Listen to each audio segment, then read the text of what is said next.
Quality খুবই বাজে, খুবই লো হয়েছে, সিকিউরিটি মানে অবস্থা খুবই বাজে ছিল।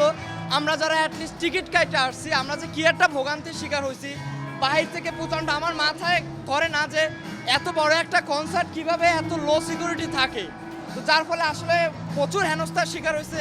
তারপরও দিন শেষে জিনিসটা এখনো ভালো হইতেছে, এর জন্য ভালো। বাট যারা আয়োজক ছিল উচিত ছিল আরেকটু ভালো করার। টিকিট ছাড়া সবাই নিচে নেমে যান, অর্থহীন ছাড়া সবাই নেমে যান, ব্যাগ ছাড়া সবাই নেমে যান। কাইন্ডলি এখানে চলো, একটু এখানে আসুন, থেকে পর্যন্ত ঠিক ছিল, বাট এই ভেন্যুটা চুজ করা ওনাদের ঠিক হয়নি।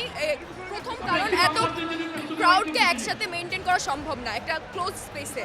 ওনারা এটা করতে গিয়ে হিমশিম খেয়ে যাচ্ছে সবাই স্টেজে, আর আমাদের সুমন ভাই সে ব্যাক স্টেজে। এটা আসলে কোনো ম্যানেজমেন্টের মধ্যেও পড়ছে না, আর মানুষও কেন কিছু বুঝতে পারছে না আমি জানি না।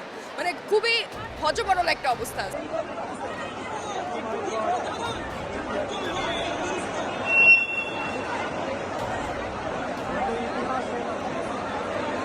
আচ্ছা, এখানে এক্সট্রা লোকজন যারা আছে সবাই নিচে নেমে যান।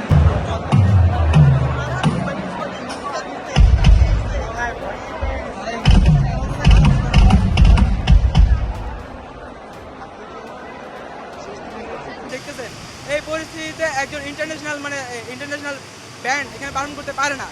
ওনাদের একটা সিকিউরিটি ইস্যু আছে, এত কাছাকাছি থেকে এটা করা পসিবল না। এই কনসার্টটা যদি এখন ক্যান্সেল হয়, এই টোটাল দায়ভারটা আমি ওনাদের উপরে দিব।